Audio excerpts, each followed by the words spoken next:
Hello welcome back to our channel. మనకు ఈరోజు అయితే సెంట్రల్ గవర్నమెంట్ నుండి ఇంటెలిజెంట్ బ్యూరోలో మనకు జాబ్ నోటిఫికేషన్ అయితే వచ్చింది. ఇవి మొత్తం మనకు 4987 వేకెన్సీస్ అయితే ఉన్నాయి.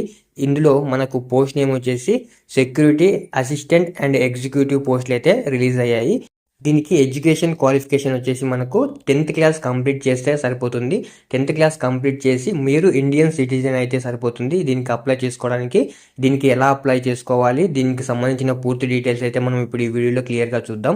దీనికి అప్లై చేసుకోవడానికి మీ ఏజ్ 18 ఇయర్స్ ఉండాలని చెప్పాను కదా, ఇది మినిమం ఏజ్. తర్వాత మ్యాక్సిమం ఏజ్ వచ్చేసి మీకు 27 ఇయర్స్ అయితే ఉండాలి. అంటే 27 ఇయర్స్కి అబోవ్ ఉంటే మీరు దీనికి ఎలిజిబుల్ కాదు. ఇక దీంట్లో ఏజ్ రిలాక్సేషన్ కూడా ఉంటుంది. అప్పర్ ఏజ్ లిమిట్ వచ్చేసి మనకు గవర్నమెంట్ రూల్ ప్రకారం 3 ఇయర్స్ వచ్చేసి మనకు ఓబీసీ వాళ్ళకు ఉంటుంది, 5 ఇయర్స్ ఎస్సీ ఎస్టీ వాళ్ళకు ఉంటుంది, ఇంకా అడిషనల్ 10 ఇయర్స్ వచ్చేసి పీడబ్ల్యూడి ఇక మిగతా వాళ్ళకైతే ఉంటుంది. ఇక ఇవి మొత్తం మనకు సెక్యూరిటీ అసిస్టెంట్ పోస్టులు అయితే చెప్పడం జరిగింది నేను. తర్వాత ఇవి మొత్తం మనకు 4987 అని చెప్పాను. ఇందులో జనరల్ వాళ్ళకు 2471, ఓబీసీ వాళ్ళకు 1015, ఎస్సీ వాళ్ళకు 574, ఎస్టీ వాళ్ళకు 426 పోస్ట్ అయితే ఉన్నాయి. ఇక ఈడబ్ల్యూఎస్ వాళ్ళకు 501 పోస్ట్ అయితే ఖాళీగా ఉన్నాయి. ఇక ఈ పోస్ట్ నేమ్ వచ్చేసి సెక్యూరిటీ అసిస్టెంట్ అని నేను ముందుగానే చెప్పాను. దీని క్వాలిఫికేషన్ వచ్చేసి 10th పాస్ అయితే సరిపోతుందని చెప్పాను. ఇక ఈ 10th పాస్తో పాటు మీకు మీ లోకల్ లాంగ్వేజ్ అయితే వచ్చి ఉండాలి. అంటే మీరు తెలుగు అయితే తెలుగు వచ్చి ఉండాలి, మీరు తమిళియన్ అయితే తమిళియన్ వచ్చి ఉండాలి, కన్నడ అయితే కన్నడ వచ్చి ఉండాలి. అంటే మీ లోకల్ లాంగ్వేజ్ అయితే కంపల్సరీ వచ్చి ఉండాలి. ఇక 10th అయితే కంపల్సరీ పాస్ అయి ఉండాలి. ఇక దీనికి ఎగ్జామ్స్ ఎలా ఉంటాయి అనేది మనం ఒకసారి చూద్దాము. స్టేజ్ 1లో వచ్చేసి మీకు రిటన్ ఎగ్జామ్ ఉంటుంది, ఇది 100 మార్క్స్ ఉంటుంది.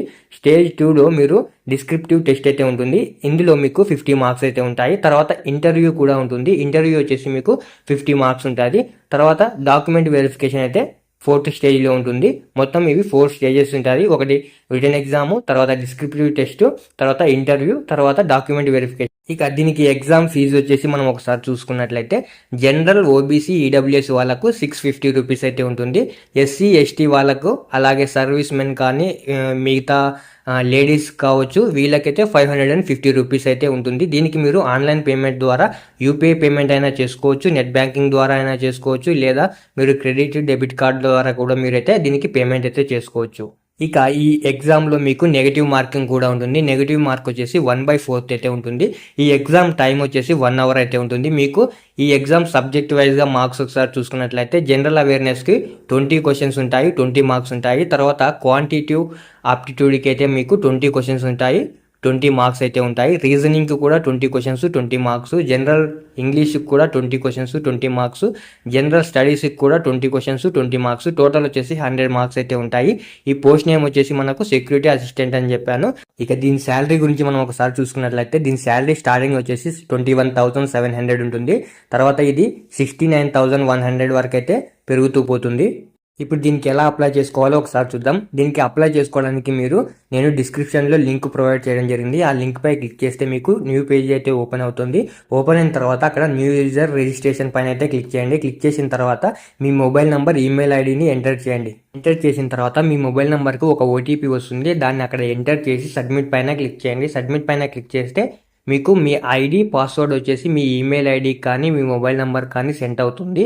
మీరు రిసీవ్ చేసుకున్న ఐడిని, పాస్వర్డ్ని ఇక్కడ మళ్ళీ సెకండ్ స్టెప్లో మీరు రిజిస్ట్రేషన్ దగ్గర ఎంటర్ చేసి లాగిన్ అవ్వండి.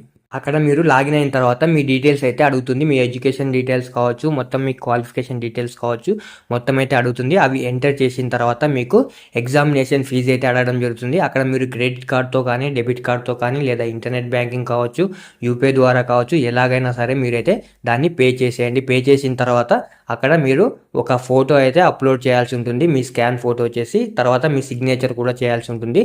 మీ ఫోటో అప్లోడ్ చేసిన తర్వాత ఈ ఫోటో వచ్చేసి జేపీఈజీ ఫార్మేట్లో అయితే అప్లోడ్ చేయాల్సి ఉంటుంది. మీ సిగ్నేచర్ అయితే ఇంగ్లీష్లో కానీ హిందీలో కానీ ఈ 2 లాంగ్వేజ్లో మాత్రమే మీరు చేయాల్సి ఉంటుంది. ఇవి చేసిన తర్వాత మీరు login with your registration number అని ఉంటుంది, అక్కడ క్లిక్ చేసి ఆ లింక్ పై క్లిక్ చేసి అప్లోడ్ పైన క్లిక్ చేస్తే మీకు ఫైల్ అయితే స్కాన్ చేసుకొని ఆటోమేటిక్గా సబ్మిట్ అయితే అయిపోతుంది.